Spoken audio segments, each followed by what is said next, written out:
June 12, 1943. A makeshift laboratory on the outskirts of Nagoya, Japan. Professor Hiroshi Takahashi peered through his microscope at the silvery fragment of metal salvaged from a downed American P-38 Lightning fighter aircraft.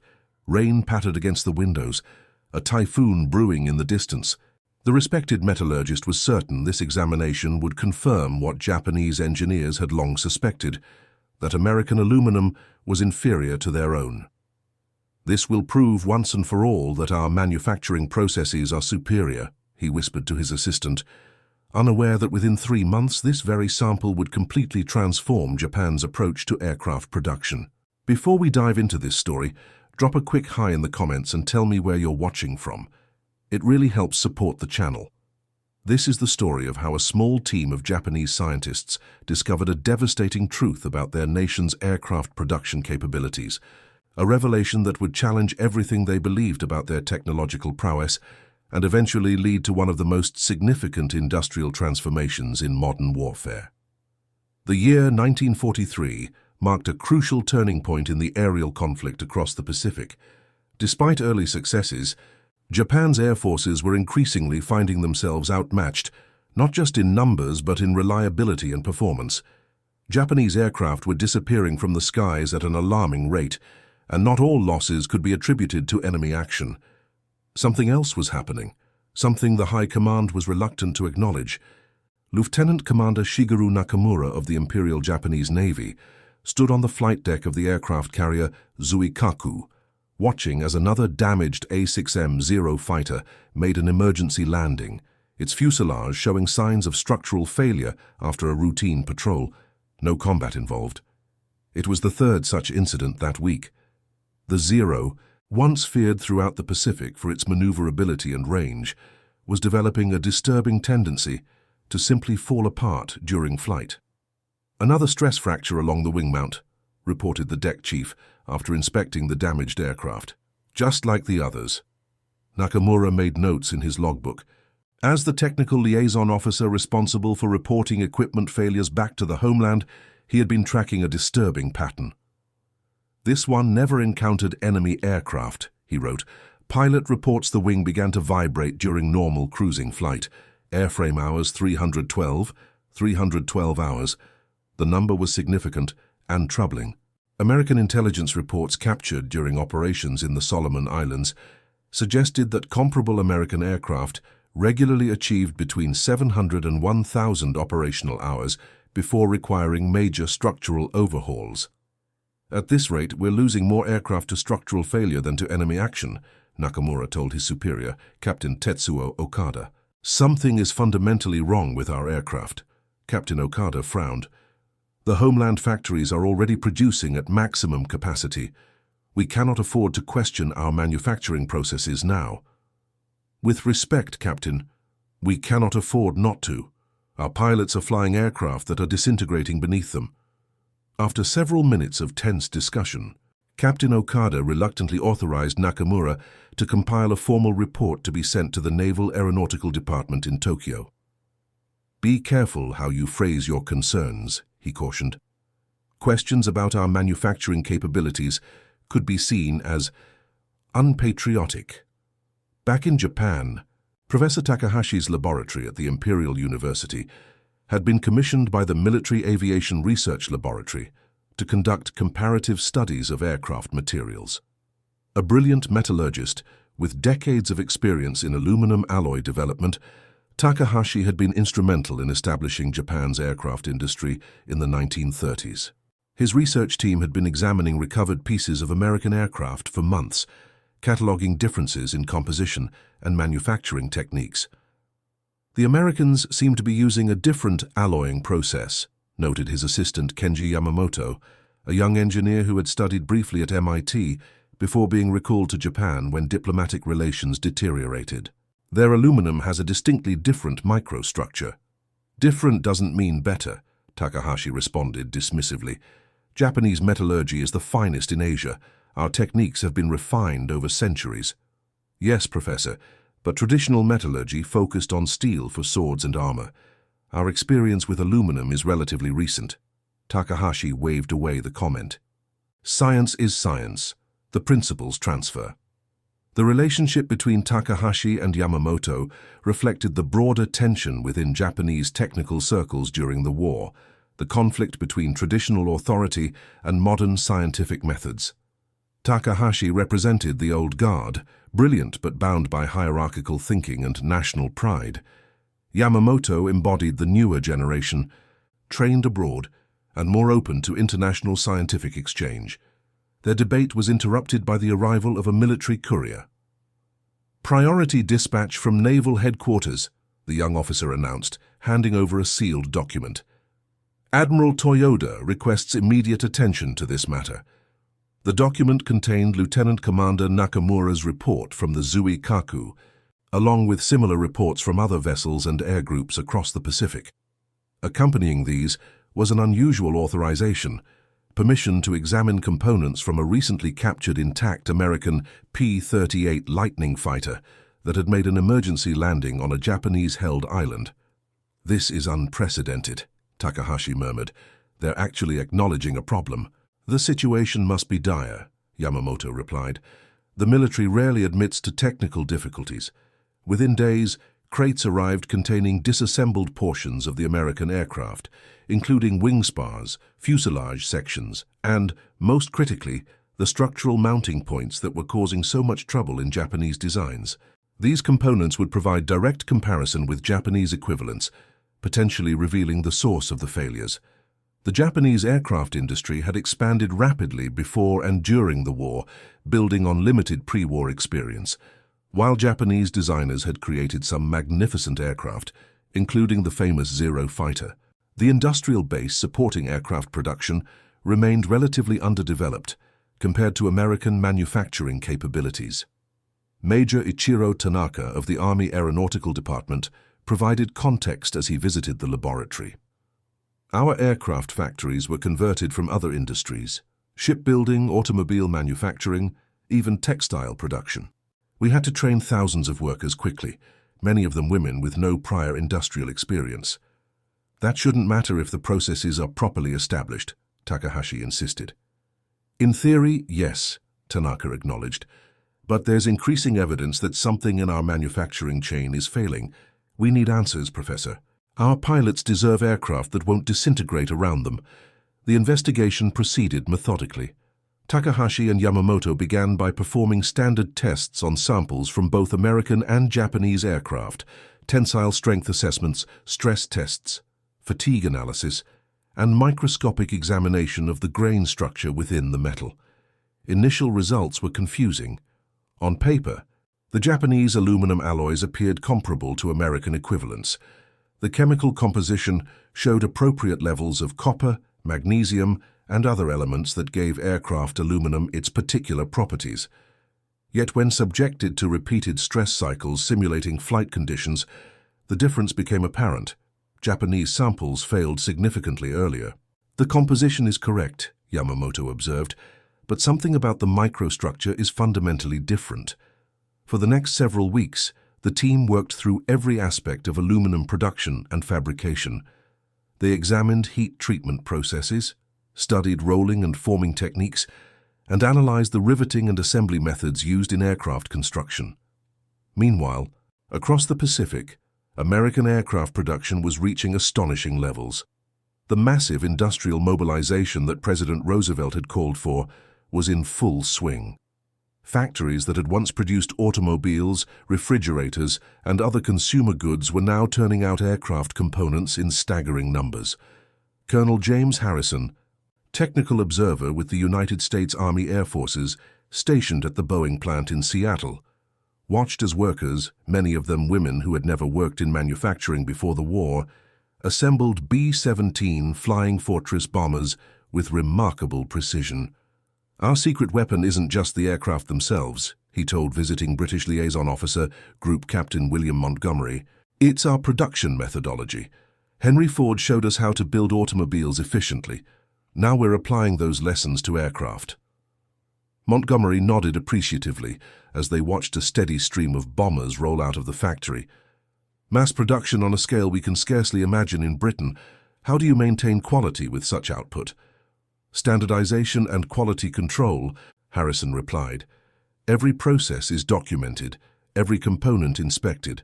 We're not just making more aircraft, we're making better aircraft with each production run."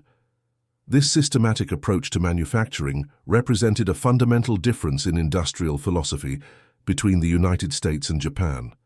American production emphasized repeatable processes and rigorous quality control, while Japanese manufacturing still relied heavily on the skill of individual craftsmen and traditional approaches. Back in Takahashi's laboratory, a breakthrough came from an unexpected direction. Yamamoto had been methodically exploring every variable in the manufacturing process, including factors that seemed trivial. One evening, while examining records of the aluminum smelting process, he noticed something peculiar. "Professor," he called out, "look at these temperature records from the Sumitomo aluminum plant." Takahashi examined the production logs Yamamoto had obtained. "The smelting temperatures are within specification. What am I missing? Not the absolute temperature, the consistency. Look at the variation over a 24-hour period." The logs showed temperature fluctuations of up to 30 degrees during production runs, a significant deviation in a process where precise temperature control was crucial. "This shouldn't happen with modern equipment," Yamamoto continued. "I visited the Alcoa plant in Pittsburgh during my studies. Their temperature variation was never more than 5 degrees. American equipment is newer," Takahashi conceded reluctantly. "It's more than that. Their entire approach is different. They view manufacturing as a science with variables to be controlled precisely. We're still treating it as an art form, relying on the expertise of master craftsmen to compensate for equipment limitations." The investigation expanded. The team gathered production records from multiple Japanese aircraft factories and aluminum plants. A pattern emerged: inconsistent quality control, varying production conditions, and inadequate testing protocols. These weren't isolated problems, but systemic issues throughout the Japanese aviation industry. Lieutenant Commander Nakamura arrived from the fleet to observe their progress, bringing with him additional data from frontline units. "The situation is worsening," he reported grimly. "Structural failures are increasing. Pilots are losing confidence in their aircraft." Together with Yamamoto, Nakamura compiled statistics that painted a disturbing picture. Japanese combat aircraft were failing at rates 2 to 3 times higher than their American counterparts, even when accounting for combat damage. The average operational lifespan of a Zero fighter had declined from 500 hours in 1941 to less than 300 hours by mid-1943. Meanwhile, American aircraft were showing improved durability with each new production batch. The investigation reached a critical turning point when Takahashi's team conducted metallurgic analysis of aluminum samples under high-powered microscopes. The differences in grain structure between American and Japanese aluminum were striking. American samples showed uniform fine-grained structure, indicative of precise heat treatment and cooling processes. Japanese samples displayed irregular grain patterns and microscopic stress fractures, invisible to the naked eye, but potentially catastrophic under flight conditions. "This explains everything," Yamamoto exclaimed. "These microfractures propagate during flight until they reach critical size, then structural failure." The revelation was profound but disturbing. It wasn't simply a matter of making adjustments to the manufacturing process. The entire industrial approach needed to be reconsidered.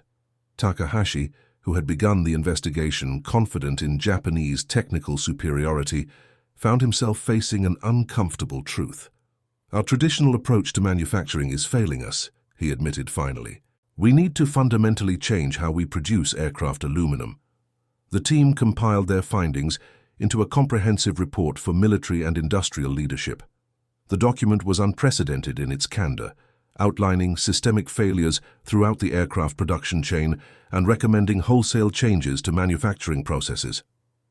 "This will not be well received," Nakamura warned. "You're essentially telling the High Command that years of industrial development have been fundamentally misguided." "The evidence is irrefutable," Takahashi replied, his scientific integrity overcoming his national pride. "If we continue as we are, We will lose more pilots and aircraft to our own manufacturing deficiencies than to enemy action. The report landed like a bombshell in Tokyo. Initial reactions ranged from disbelief to anger. Many senior officers and industrialists rejected the findings outright, claiming that admitting such fundamental flaws would damage morale and national prestige. Vice Admiral Jisaburo Ozawa, however, recognized the importance of the discovery. "Pride has no place in warfare if it costs us victory," he declared during a heated meeting at Imperial Navy headquarters. "If our manufacturing processes are flawed, we must correct them, however painful that admission may be." With Ozawa's support, resources were allocated for a complete overhaul of aircraft aluminum production. Takahashi and Yamamoto were tasked with implementing new quality control measures across the aviation industry. Training programs were developed to instruct factory workers in modern manufacturing techniques. The transformation faced enormous challenges. Japan's industrial base was already strained by wartime demands, and raw materials were increasingly difficult to obtain as American submarines tightened their blockade. Many factories were operating with outdated equipment that couldn't be easily replaced due to resource limitations. Yamamoto developed ingenious adaptations to existing equipment, finding ways to achieve more consistent results with available resources. Temperature monitoring systems were improvised from existing components. New testing protocols were implemented to catch defects before components left the factory. At the Nakajima aircraft factory outside Tokyo, production manager Hiroyuki Sato initially resisted the changes. "We have been building aircraft for 15 years, he told Yamamoto during his first visit. "Our methods are proven." "Your aircraft are failing at 3 times the rate of American models," Yamamoto replied bluntly. "Those are the facts, whether we like them or not." The confrontation exemplified the cultural shift required, moving from a system based on tradition and authority to one grounded in data and measurable outcomes. Slowly, as workers were trained in new techniques and quality control measures began showing results, resistance diminished. By late 1943, the first aircraft incorporating the improved manufacturing processes began reaching frontline units. The difference was immediately apparent. Structural failures decreased significantly, and aircraft service life began to approach previous levels. Lieutenant Toshio Ota, a veteran Zero pilot with the carrier Shokaku, wrote in his diary, "Received a replacement Zero today, supposedly built using new methods. Completed 3 patrol flights without a single maintenance issue. First time this has happened in months. Perhaps the engineers have finally solved whatever was causing our aircraft to fall apart." The improvements, however, came too late to significantly impact the outcome of the air war. By the time Japanese manufacturing began to address its fundamental flaws, American production had reached overwhelming volumes.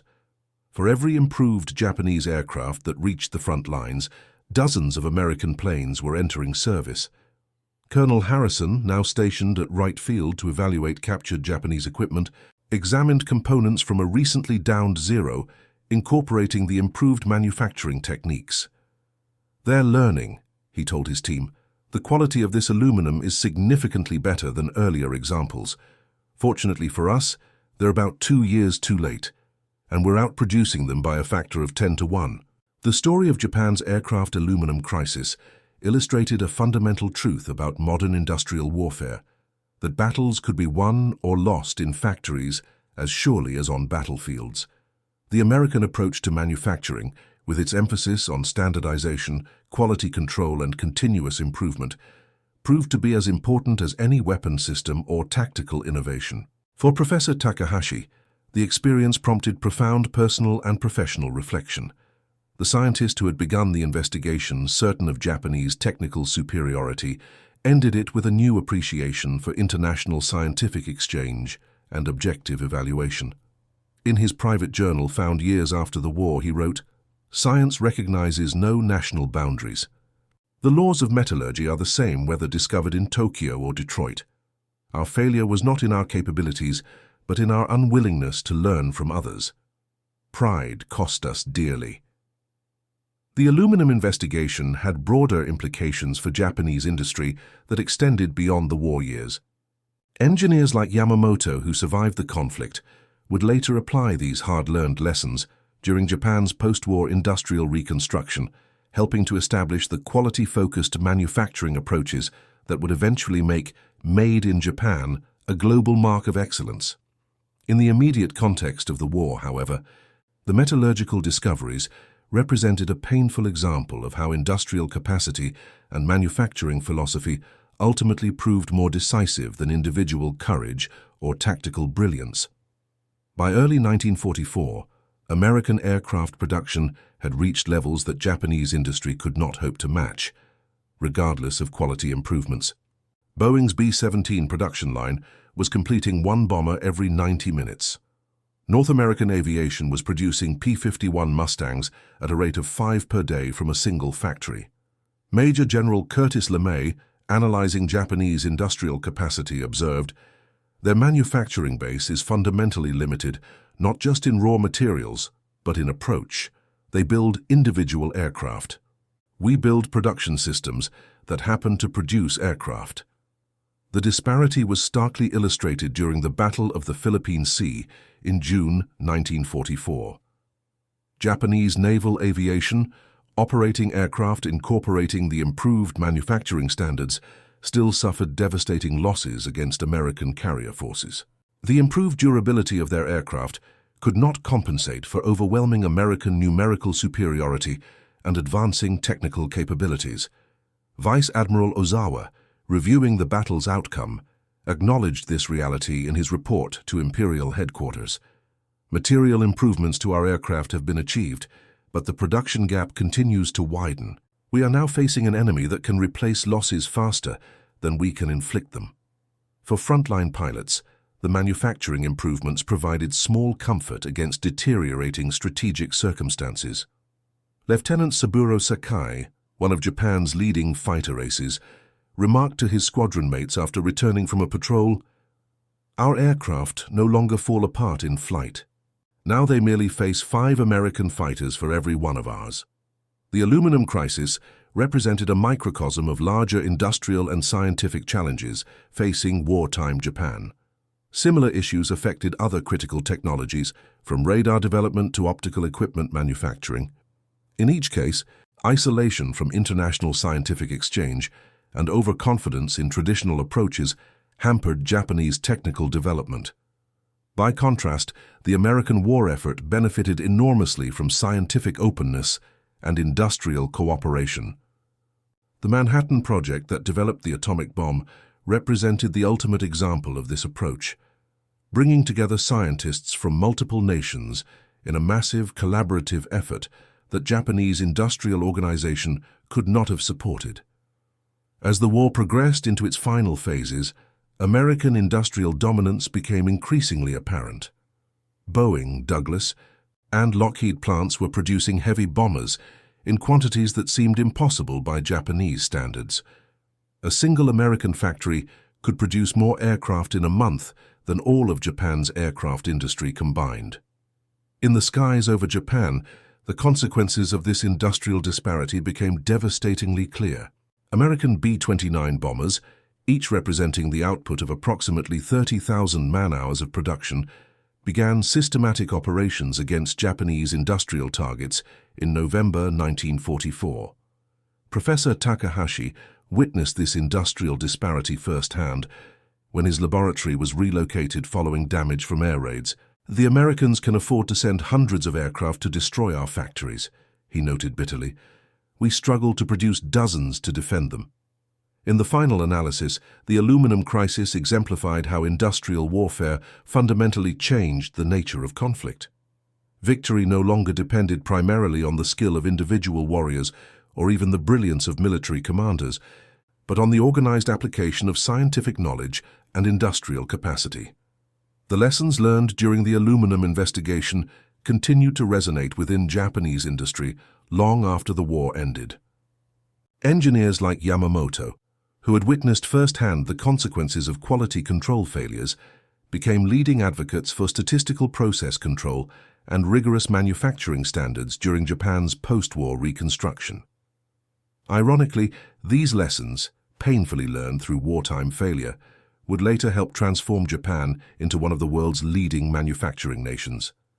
Toyota, Sony, and other Japanese corporations that would later dominate global markets built their reputations on precisely the quality control principles that Japanese wartime industry had belatedly recognized. In 1980, during a technical conference in Osaka, an elderly Kenji Yamamoto was asked about the origins of Japan's commitment to manufacturing quality. Without mentioning specific military applications, he replied, "We learned through bitter experience that quality cannot be inspected into a product. It must be built in from the beginning." This lesson cost us dearly, but it transformed our understanding of industrial production. The legacy of the aluminum crisis extended beyond manufacturing techniques to encompass broader lessons about innovation and scientific exchange. Japan's post-war economic miracle would be built in part on a rejection of the technological isolation that had hampered wartime development. For the young engineers who studied under professors like Takahashi in the post-war era, the aluminum story served as a powerful reminder that scientific progress depends on international collaboration and objective evaluation rather than national pride or tradition. The full story of the aircraft aluminum crisis remained classified for decades after the war, known only to those who had participated directly in the investigation and subsequent manufacturing reforms. Only with the declassification of wartime technical documents in the 1970s and 80s did historians begin to appreciate its significance in the broader context of industrial warfare. Today, in the Yasukuni Museum in Tokyo, a small display acknowledges the aluminum crisis as one of many technical challenges faced by Japanese industry during the war. The accompanying text makes no excuses but simply states, "Victory in modern warfare depends not only on the courage of soldiers, but on the quality of the tools they are given. In this area, Japan faced significant challenges. For the scientists, engineers, and workers who struggled to overcome these challenges against increasingly impossible odds, there was both tragedy and triumph. They failed to change the war's outcome, but succeeded in transforming their understanding of industrial production, laying groundwork for future success even as their immediate efforts fell short." As Professor Takahashi wrote in his final academic paper, published shortly before his death in 1967, "The greatest scientific discoveries often emerge from failure rather than success. When our cherished assumptions are proven wrong, we are forced to reconsider fundamental principles. This process, while painful, is the true engine of progress." The story of the aircraft aluminum crisis reminds us that warfare in the industrial age became as much a contest of production systems as of armies and fleets. Behind every aircraft that took to the skies, every ship that sailed the seas, and every tank that rolled forward stood vast industrial enterprises whose efficiency and quality ultimately proved decisive. For Japan, the painful lessons learned through metallurgical failure would eventually bear fruit in peaceful industrial competition rather than warfare. The manufacturing excellence that eluded the nation during conflict would later become its defining strength in commerce. And so the aluminum fragments that Professor Takahashi examined in his laboratory in 1943 carried significance far beyond their immediate military application. They represented a turning point, not just in wartime production, but in Japan's understanding of modern industrial processes, knowledge that would help transform a defeated nation into an economic powerhouse in the decades to come. As we reflect on this historical episode, we are reminded that the most important battles of the Second World War were fought not only on beaches, in jungles, and across oceans, but in laboratories, factories, and design offices where the tools of victory were created.